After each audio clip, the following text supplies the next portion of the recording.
Stanley decided to go to the meeting room to check on his co-workers. He never functioned well by himself and constantly needed support and guidance from others, so the thought of total solitude was terrifying to him. When Stanley came to a set of 2 open doors, he entered the door on his left.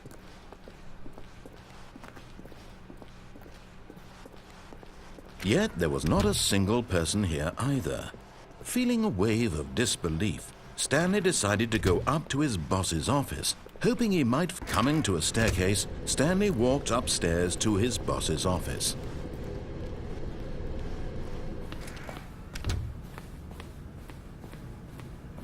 Stepping into his manager's office, Stanley was once again stunned to discover not an indication of any human life.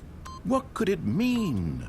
Stanley was in such a rush to get through the story as quickly as possible, he didn't even have a single minute to just let the narrator talk.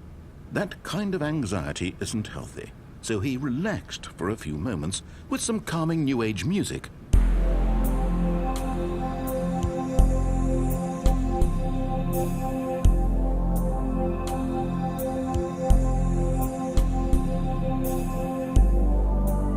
Feeling soothed and rejuvenated, Stanley calmly walked forward into the opened passageway.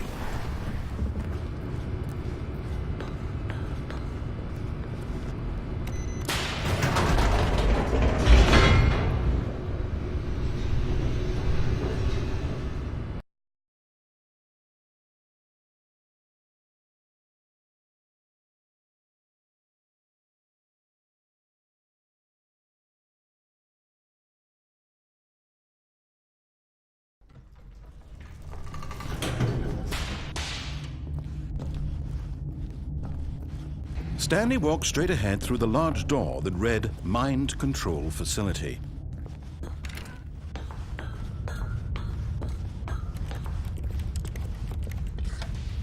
The lights rose on an enormous room packed with television screens. What horrible secret did this place hold? Stanley thought to himself. Did he have the strength to find out?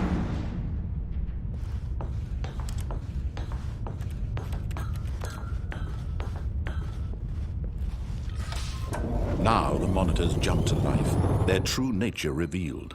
Each bore the number of an employee in the building, Stanley's co-workers. The lives of so many individuals reduced to images on a screen, and Stanley, one of them, eternally monitored in this place where freedom meant nothing.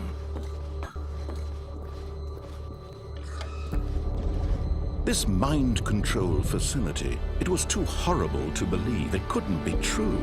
Had Stanley really been under someone's control all this time? Was this the only reason he was happy with his boring job? That his emotions had been manipulated to accept it blindly? No, he refused to believe it. He couldn't accept it. His own life in someone else's control? Never! It was unthinkable, wasn't it? Was it even possible? Had he truly spent his entire life utterly blind to the world? But here was the proof. The heart of the operation. Controls labeled with emotions. Happy, or sad, or content. Walking, eating, working. All of it monitored and commanded from this very place.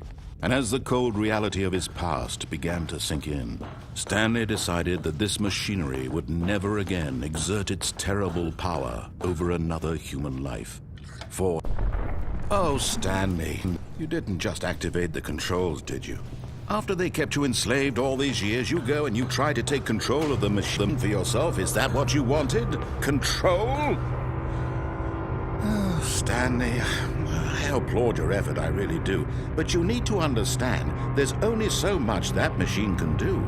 You were supposed to let it go, turn the controls off, and leave. If you want to throw my story off track, you're going to have to do much better than that.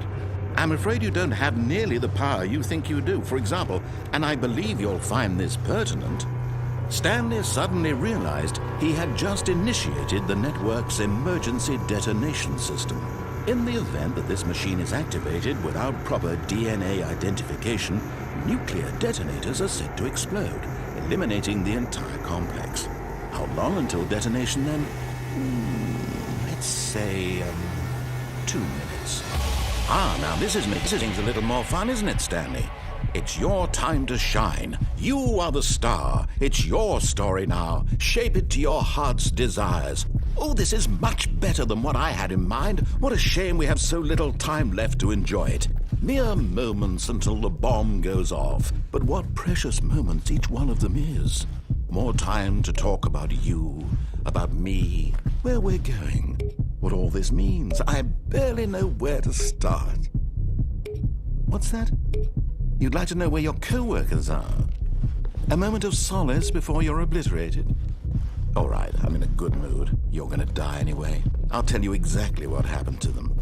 I erased them. I turned off the machine. I set you free.